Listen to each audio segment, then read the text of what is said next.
Alrighty, so to tell you a little bit about what I do, I'm a social media figure on the rise in NASCAR and sports cars and Indy cars. I'm kind of a personality in both of those three areas of the sport, and Okay. I'm doing a project documenting the history of all three of those racing types of series. Okay. Yeah, and the project is an ebook, meaning it's for electronics and all that. Okay. The guy that suggested that I reached out to you was Vic Sifton of Canasca Racing. Oh, wow. Really? Yeah, do you remember Vic Sifton? Yeah, sure. Yeah, I kind of connected with him a couple years ago for what started out as kind of an autograph request, but now it's turned into a professional connection for me, if you know what I mean. Mm-hmm. Yeah. So Vic is your professional connection? Yeah, he is, and he's one of them. I have tons of professional connections. Okay. Yeah, I have a lot of connections. Like, one of my connections is one of the actors from the 1997 film Titanic. Ever seen that movie? Oh, yeah, sure. Yeah. So yeah, if you're okay with it, I have a list of questions about your racing career in sports car racing and NASCAR racing, and hopefully you have the answer for them. Okay. I'm sure you. Yeah, I'm sure you will, though. So my first one is, where are you originally from? Originally from Tampa, Florida. Nice. I went to Florida years ago. Pretty cool. Yeah, I was born and raised there. Home of Don Garlics. Yeah, I'm originally from Estes Park, Colorado. Ever been there? Yep, I've been there. Yeah, one of my favorite places. Yep. So, what made you get into motor racing? Well, nothing made me get into motor racing. I always, I'm a little bit unique in some ways because I always knew what I wanted to do. There was never, a lot of kids, they grow up and they don't know what they want to be, firemen, policemen, whatever, whatever. I'm talking as a young kid. As a young boy, I knew I just wanted to be a race car driver. Now, one of the big questions I have, and I've never been able to really answer it, is where did I get it from? Where did I get this notion to be? I just did. My dad wasn't into racing. None of my family was into racing, and so. But I always knew what I wanted to do as a very young kid. I always wanted to be in racing, and I always wanted to be a race car driver. So that's kind of what got me into it. Is my desire to live my life. Yeah. Chase a passion, chase a dream, and a lot of kids have that. I'm not saying that's really unique. In my case, maybe it was because growing up in the 60s, in the 70s, actually the 50s as a young boy, very young boy. Yeah. There wasn't a lot of racing going on, and so, where did I, my early recollection of it was going with my dad to a place called Plant Field, which is still there, and Plant Field was owned by it was actually it was a track across the river from the University of Tampa, and the quarter mile, and that's where they had stock car races on Friday night. And but like the Rudiments, like Buzzy Rudiment, 00. So they ran there, and a little flat. So actually, I think it was the running track for the University of Florida. Really? University of Tampa, yeah. So now from there, I really, that's probably what got the bug going. I just was fascinated by it. And then later, the Florida State Fair, of course, would come every year. And then the IMCA sprint cars would come. And that was really blew me away. I loved that. And so on and so forth. Then drag racing, of course. I started drag racing when I was 13 years old, and it was just one of those hot rod crazy kids, into drag racing, into motors, into building things, into my favorite class at high school was shop. So I'd get my dad to take me out on Nebraska Avenue to where Garlett's kept his Dodges. They were super stock Dodges at those years, and I just stand across the street and look. I don't even know how I figured out where they were. I read it somewhere because I would get every hot rod magazine and every car magazine there was every month and read every page and actually cut out pictures and made albums like a kid will do, and I had all these albums. I wish I still had those, and of all those early cars. And so it turned out that those, in Tampa, there was 3 drag strips. And so Friday night, Saturday night, and Sunday afternoon. So, and all the players from California would somehow come to Tampa. And so we got to see everybody. I mean, we're not just the guys from California. Most of them were from California, but there was a lot of stuff going on. A lot of stuff on the East too. I mean, I think the guys on the West would come over to run with the guys on the East. Like Sox and Martin was on the East, and Bill Jenkins was on the East. Those guys. Oh. A lot of gassers. So there was racing on both sides of the country. It was either on the East or the West, and so but they would make Tampa. And I think it had a lot to do with Garlett's and a lot to do with some of the people that lived in Tampa that built some of these race cars. And I knew those people too. I hung out in their shops. So anyway, that's what got me into it. Pretty cool. And just a quick question: is Bill Jenkins that you mentioned? Is he the same guy that founded Latitude 43 Racing and NASCAR in 2010, or no? Oh, no. This is, Bill Grumpy Jenkins, Okay. Grumpy's toy. And then Jack Roush started drag racing, Gap and Roush. Oh. So, anyway, that's, was into that until I got to be about 20 or 21. And then I really got interested in road racing. I worked with a Camaro team in Sebring, on the crew, doing motors, gearboxes, stuff. And we were in one of those hangars with Carroll Shelby and those Mustangs and the Sunoco Camaros, the Penske cars. So, and I was working on one of the Camaros, and I kind of knew what I was doing. So, I would help with whatever, put tire wheels on, gearbox, whatever.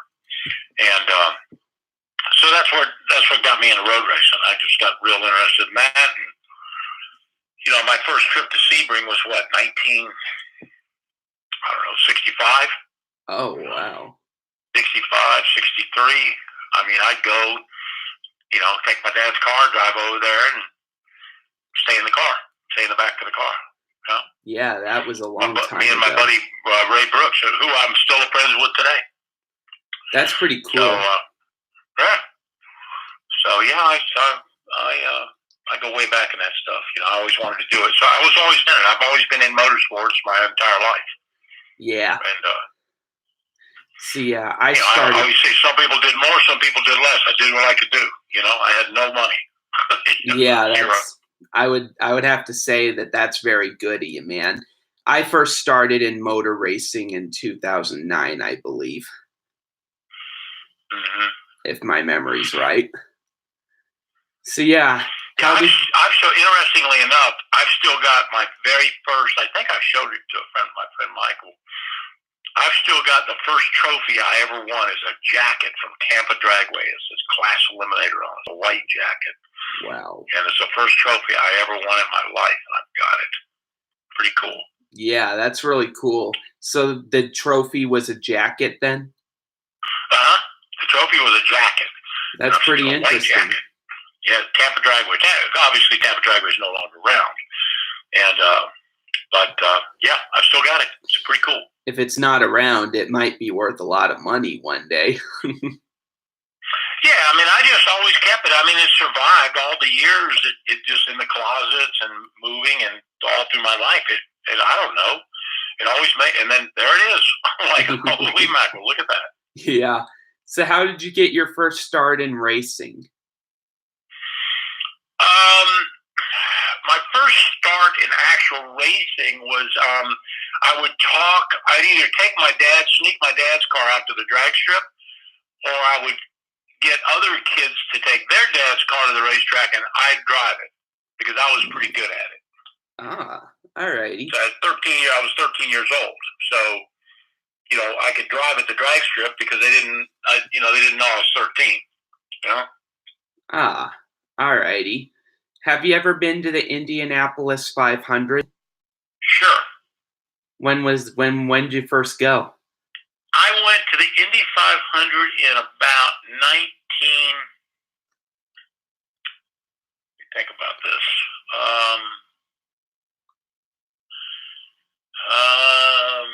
It had to be in the 70s.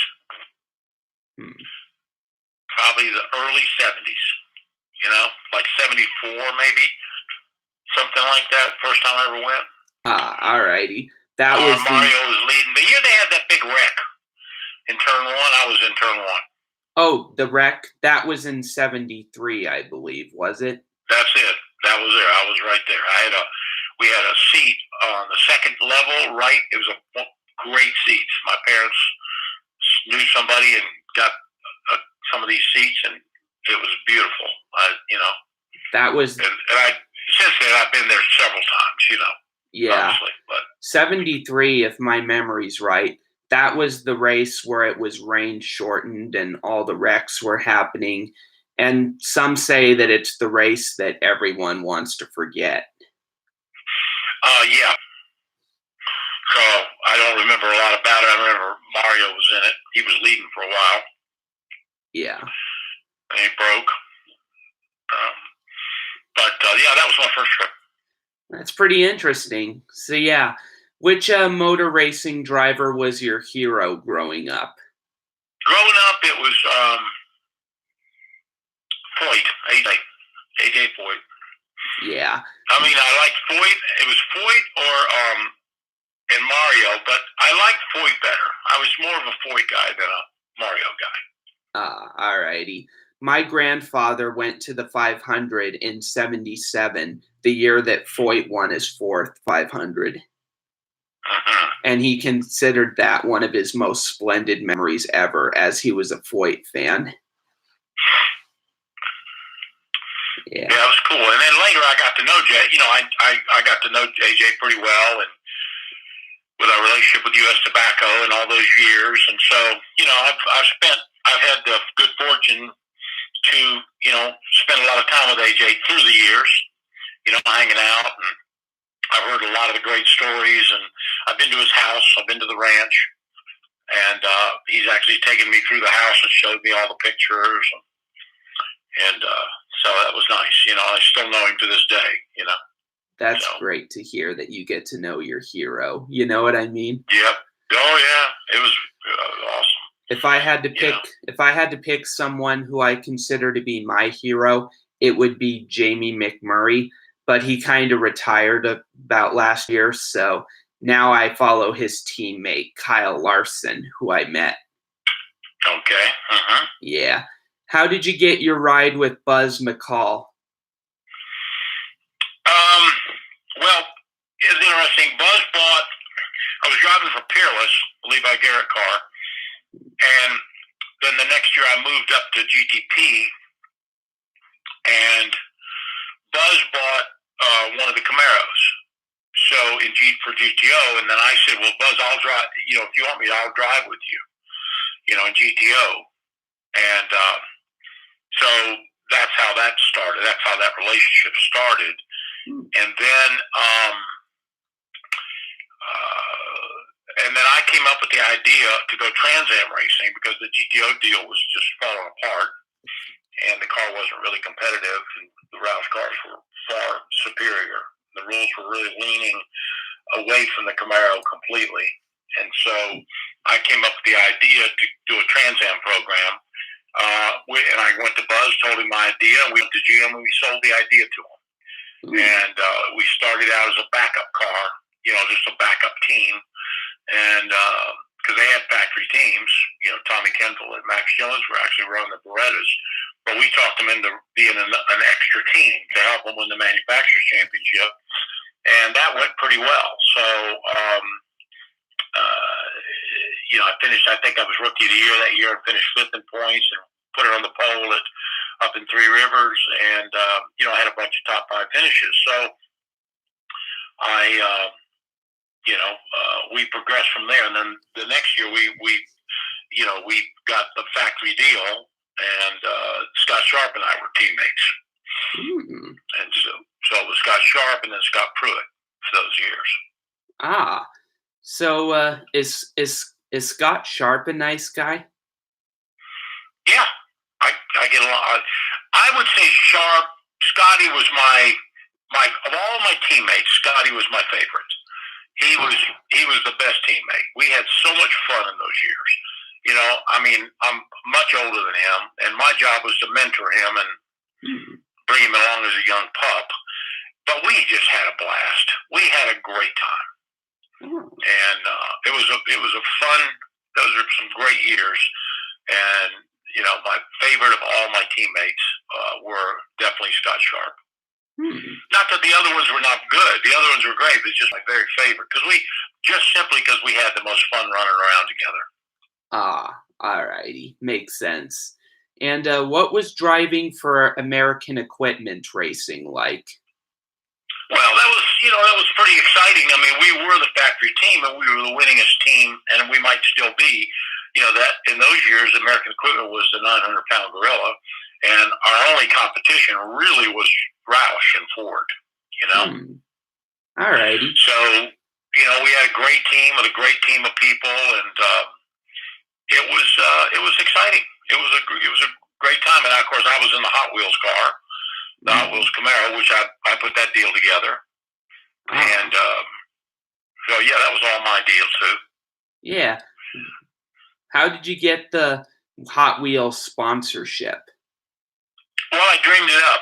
I dreamed the idea up. I just dreamed it up, and then I put the program. I put the thing that went and pitched it to them. I got somebody to get me in the building out there, and I got in the building, and I sold them the concept. Ooh. And it wasn't an easy sell. It was a pretty hard sell, actually, but we actually did it, and we created the Hot Wheels Camaro. It was the most, I would argue to say it's one of the most recognizable cars in the world. I'll have to check out photos of it. That sounds pretty interesting. Mm-hmm. So, what was driving the '95 car in Atlanta like in the Busch Series? Oh wow, that was so. Buzz had we had a chassis. Billy Hess built the car, and we were just we had this car. We had this Busch car, and we entered Atlanta. Well, let's go try it, And it was, we're out there in the dirt. We don't know what's going on. And but on the first day, I was like, that's when they had first, second round qualifying. So on the first day, I was like 32nd or something out of 36. You stand on your time, or you could or 30 or 32 or 38 or something like that. You could stand on your time, or you could requalify. And they all wanted me to stand on my time, and I messed up the lap, and I just wasn't willing to do that. So I threw that time away, and I knew I could do better. And so we went the second round, and because of the first round,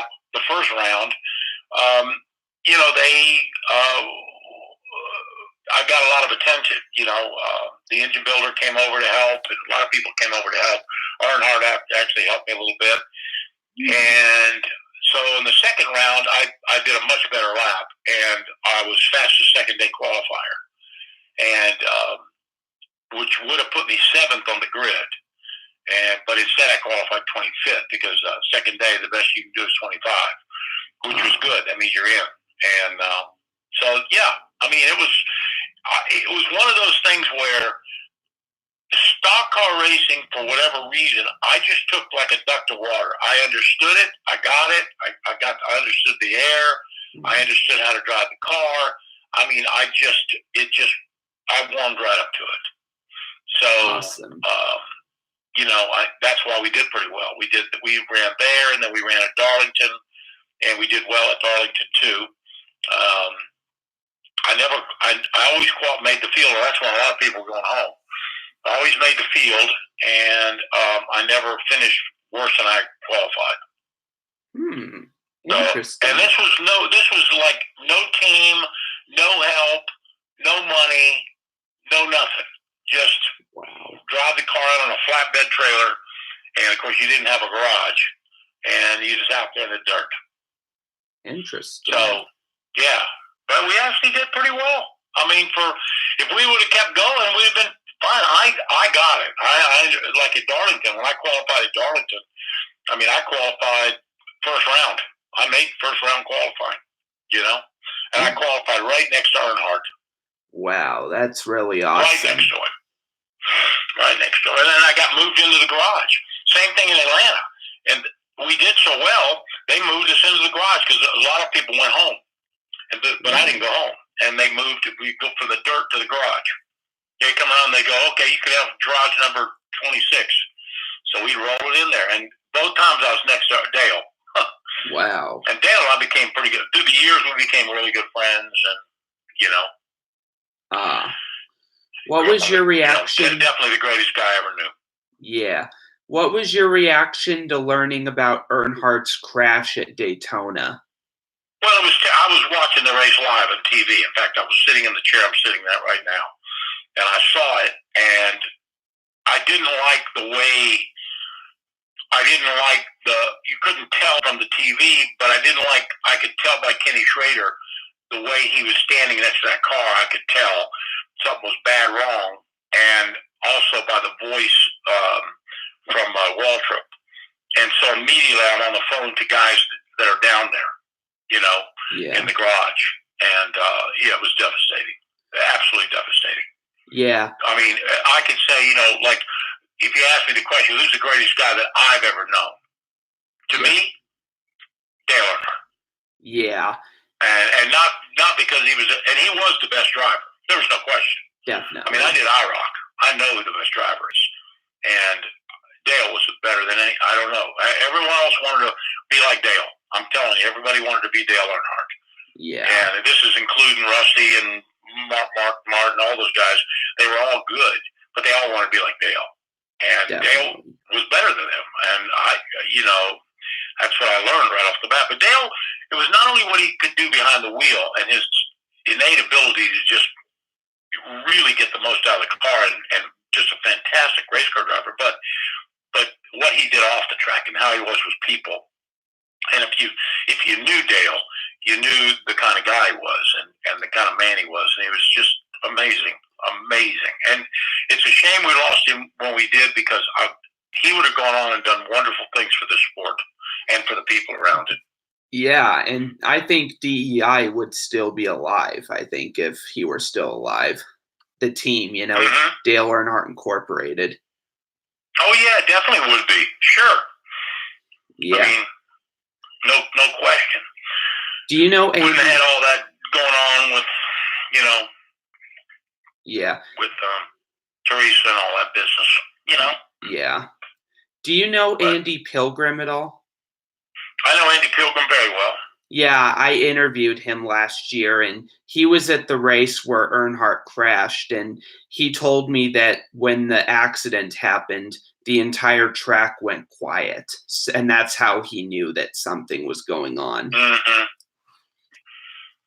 Yeah. Yeah, that was tough. It was a shame. Yeah. So have you ever raced in IMSA or Trans Am at all? I won in IMSA? Sure. Many times. I've got 2 IMSA championships. And then I won the 92 Trans Am championship. Ah, pretty cool. That's cool that you have championships in both divisions of sports car racing. Pretty cool, man. Mm-hmm. Yeah. Do you consider yourself an oval driver or a road course driver or both? Well, I'm a road course specialist for sure. That was my career. Hmm. But when I did IROC, people say, "Don't you want to do a road course?" I go, "Hell no, I want to do ovals." And I always wanted to be when I won the U.S. Formula 4 Championship in 1972, my interview was, they said, "You want to go and run? You want to go to the Indy 500?" I said, "No, I want to be a Grand National stock car driver." So I always really wanted to be a stock car driver. So I always say that one of my, if it was a mistake, you can't say it was a mistake, but when I moved from Tampa to Atlanta, I would have been better off to just keep going on and go up to Charlotte. But who knows how that story would have turned out, So the good news is it turned out okay, All righty.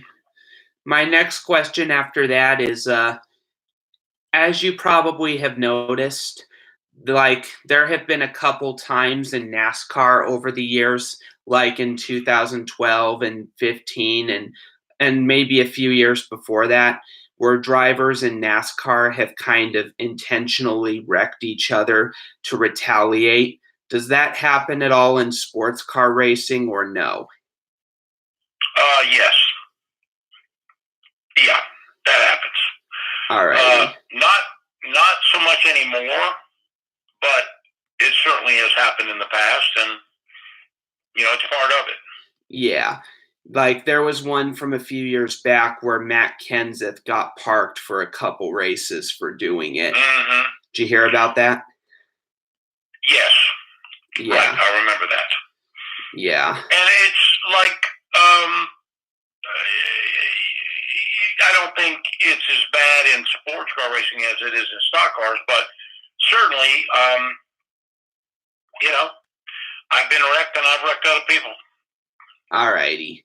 Well, it takes a man to admit that. I will say that. You know what I mean? Yeah, well. That's good on you, man. So yeah. So I have. You know what? You give respect, you earn respect, you give respect, you take respect. You know what I'm saying? It's back and forth. Yeah, of course, and I would agree. A guy will typically race you the way you race him. So, I mean, back in the day, we were a little more physical about how we respected each other. Yeah. So now it's a lot different. Yeah. So anyway, moving on. Yeah. But yeah, I would agree wholeheartedly with you as far as respect and all that. I would agree with you on that. All righty. So my next one after that is, how did you get your ride with ST Motorsports, now known as JTG Daughtery Racing? Oh, I know. Tad. Yeah, Tad was a good friend of mine. I've known Tad since he started. When he started in NASCAR, somehow I met Tad Geschifter. Ah. So I've known Tad, and I still know Tad, Yeah. I met him when he got his first shop, his first deal, Sunoco, that whole deal. Pretty cool. Is he a nice guy? Tad. I've known Tad all through the years. Haven't talked to him lately, but I'm sure that, Yeah, his team. I'll run across him somewhere along the line, or maybe I'll give him a call. Thanks for reminding me. Maybe I'll give him a call. Check up with you. No problem, yeah. His team won at Watkins Glen a few years ago with AJ Allmendinger. Yep, that was great. I sent him a text and congratulated him. I watched that race happen. Yeah, I did. I'm still a big fan. And I like to watch Watkins Glen, and I think the road racing is really good. I've always liked Watkins Glen compared to Sonoma because a lot of drivers that are road racers like Ron Fellows and a lot of other guys, part of the reason they do so well at Watkins Glen is because of their experience at Mosport. Mm-hmm. I would agree with that. Yeah, and I've always liked Mosport and any other similar tracks like that. Mm-hmm. But if I had to pick a road course that I like the best out of all of them, I would have to say Circuit Gilles Villeneuve because it's unpredictable. Oh, wow. I've never run there. Yeah, it's in Montreal, I believe. Oh, no, wait a minute. Montreal. That track that's what it's, yeah, that's right. I've run there. Mm-hmm. What You're I right. like, It is unpredictable. yeah, that's what I like Turn about one. it. Yeah. So yeah, have you ever raced at Circuit Gilles Villeneuve? One time. Yeah. What was it like?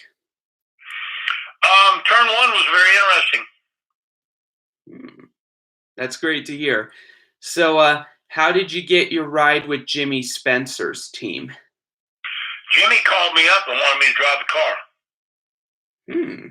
What was working with him like? Great. I knew Jimmy from before. I met Jimmy somewhere along the line. I don't know where, but we were kind of friends. And he was great to work with. He had a good car. He built a really good car. No complaints. I mean, he was good to work with.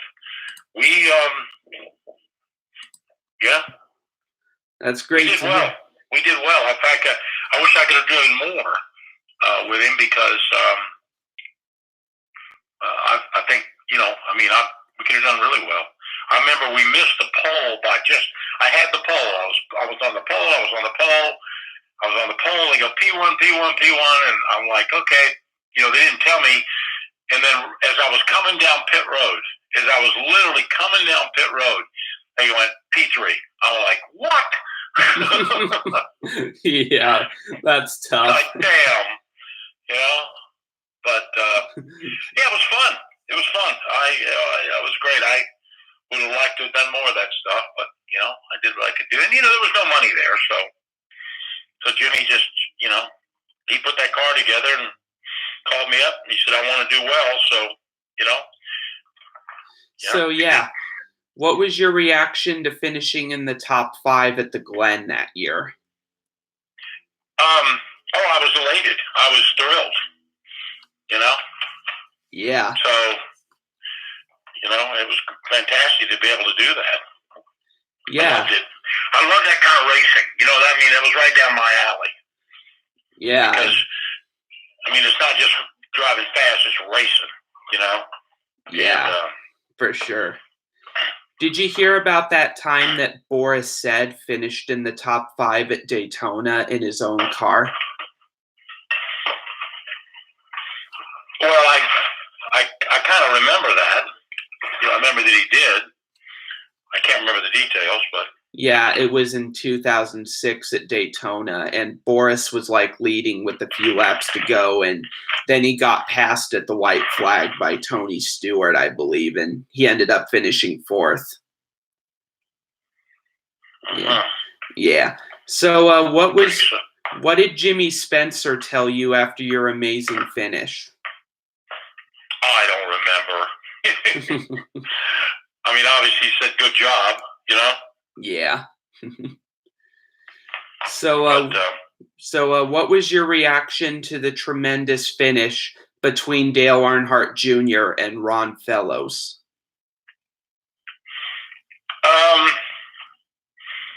I thought that was a hell of a race. So I didn't, I probably did the same thing everybody else, between Ron and Dale. I didn't really have a whole lot to say about it, Yeah.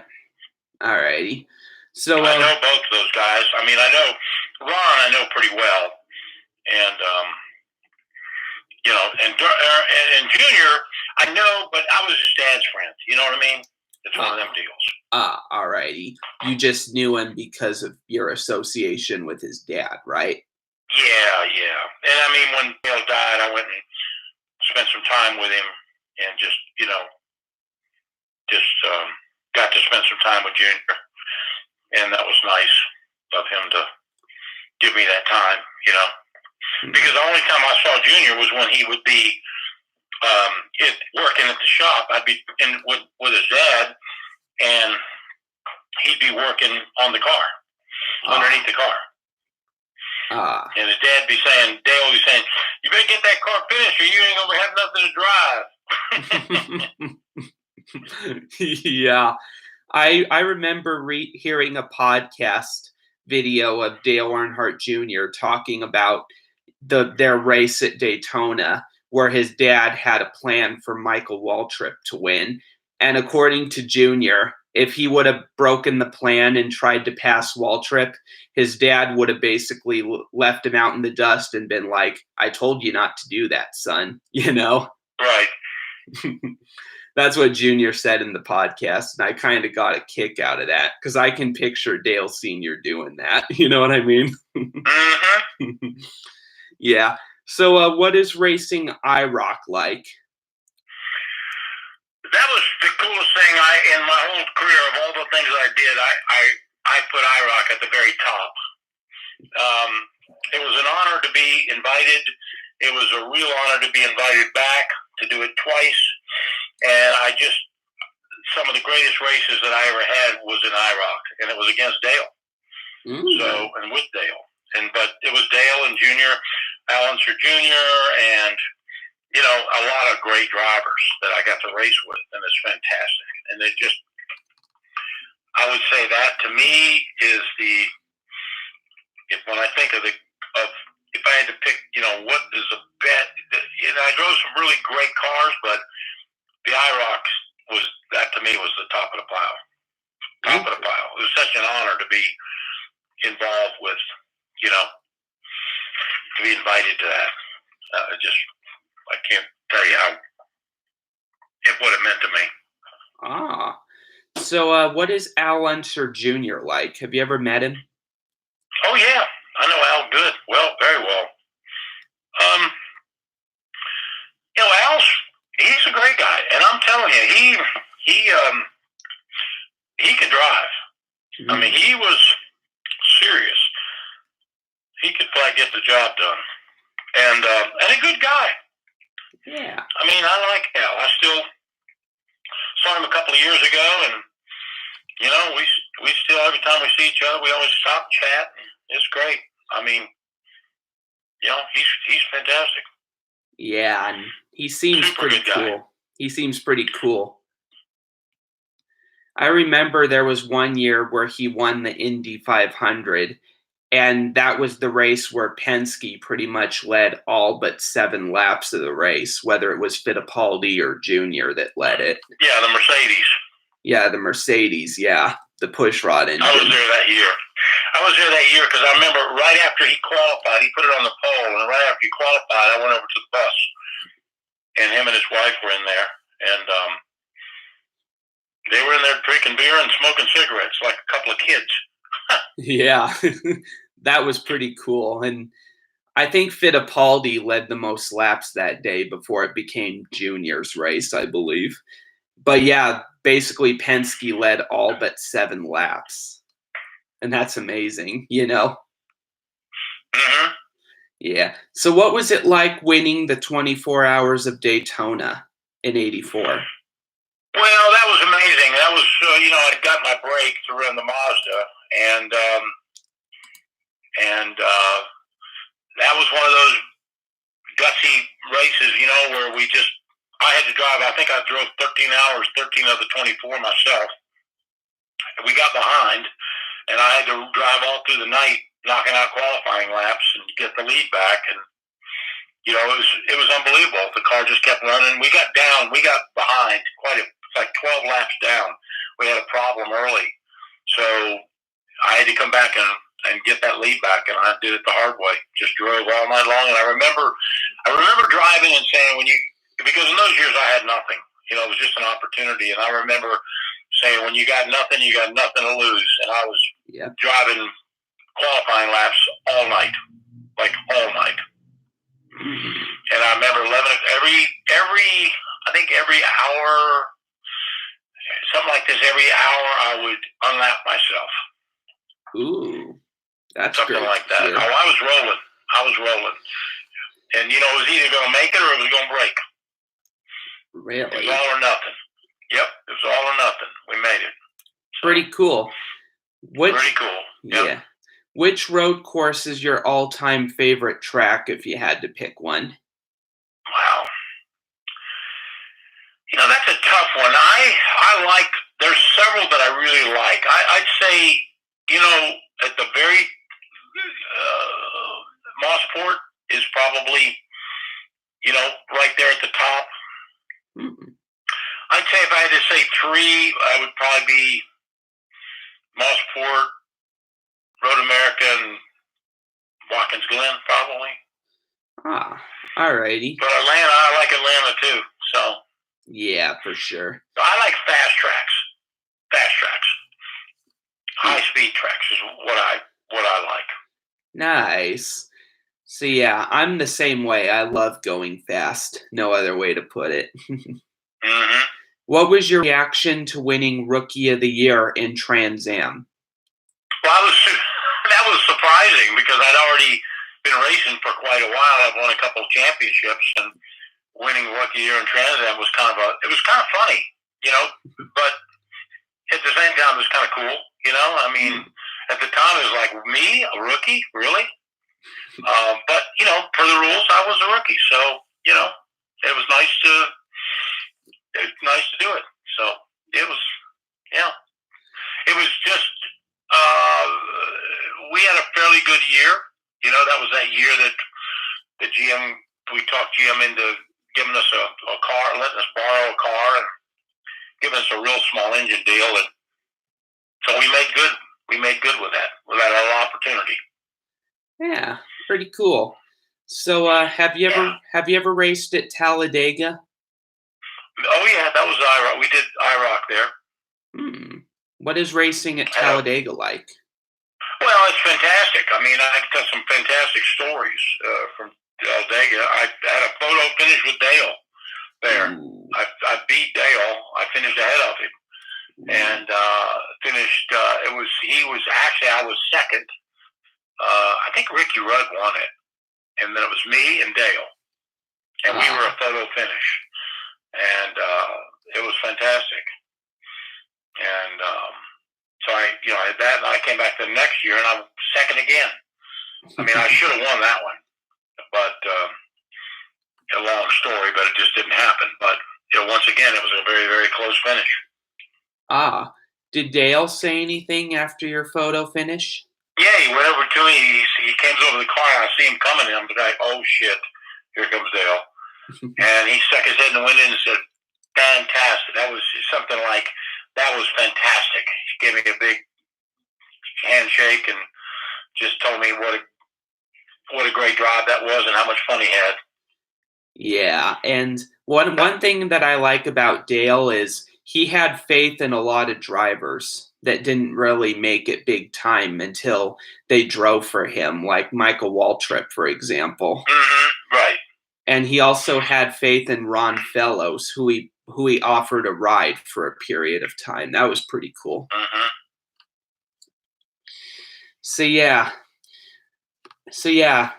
So Dale basically congratulated you after the race then? Oh, yeah. We had some great races. Dale and I, we had great races together. I mean, we raced hard. We did a lot of door-to-door stuff. Yeah. We got behind. We got caught up. I mean, I told Dale, look, after my first IROC race, I realized Dale was better than everybody else. So I just decided no matter where Dale was going to be, I was going to be behind him. Because if I was behind Dale, I would go to the front. And that was my plan. And I literally get in the car and look around and say, okay, Dale's in the yellow car. Okay. And I just look for yellow. Here he comes. Get in behind him. And just follow. Yeah, pretty Believe me, I learned a lot.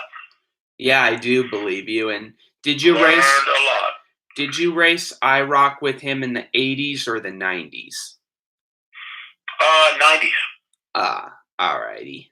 So that was mid-90s. Alrighty. 90, I can tell you when it was. It was 93 and 94. Alrighty. So yeah, pretty and cool. And then the Bush car was in 90, probably 92. Cool. Something like that, That's pretty cool. And Who'd you drive for in '92 in the Busch car again? Well, it was either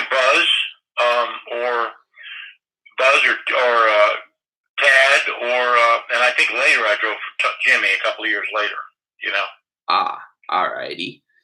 So, what was driving for Joe Fox team LJ Racing like?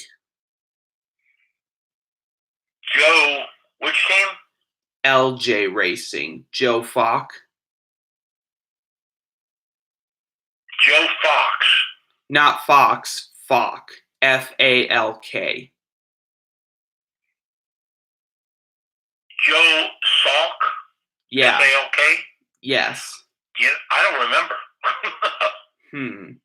Yeah, the thing is, his team was kind of a struggling team. And so a lot of the drivers that have driven for him from interviews I've done previously, they've all told me that driving for LJ Racing was not memorable. So that could be why you don't remember. I remember now. Yeah, it was terrible. Yeah, it was terrible. I remember I did that. Watkins Glen didn't make the field. The car was just, they were so far out of there. It was unbelievable. So you did not enjoy driving for the team then? No, not at all. That was a big mistake. Yeah, and other drivers have told me the same thing. Tommy Kendall told me in our interview last year that his race with LJ Racing was not memorable, as he called it. Well, you see, I couldn't even remember. So you and I are on the same page. Yeah. I couldn't even remember. You had to, and I remember because I just, there was nothing to remember, you know? Yeah. It was a complete waste of time and money. Yeah. Do you know Tommy Kendall at all? Very well. Yeah. I've known Tommy Kendall since he started racing. Yeah, and he's a great guy. I really enjoyed interviewing him last year, just like I'm enjoying this one. Oh, thanks. Yeah, no problem. So yeah, this is my last question for the interview. What are you doing today now that you're retired? Well, I'm retired from driving professionally. I'm currently I work for SRO, and I'm the GT4. I'm the Pirelli GT4 America series director. Alrighty. And are you enjoying that job? Yes, I really enjoy it. I work with the drivers and the teams, and all aspects of the series. It's a large series, and it's perfect. It's a perfect job for me. Pretty cool. That's good on you, man. I'm very glad to hear that. Alrighty. So in conclusion, if you had to rate this chat on a scale of 1 to 10, how would you rate it? Have you had to rate which one? Say that again. If you had to rate our conversation on a scale of 1 to 10, what would you give it? I'd give it we had a good conversation. I think your questions were good, and it was a comfortable conversation. I'd give it a 10. Awesome. I'm glad to hear that. I really enjoyed talking with you, man.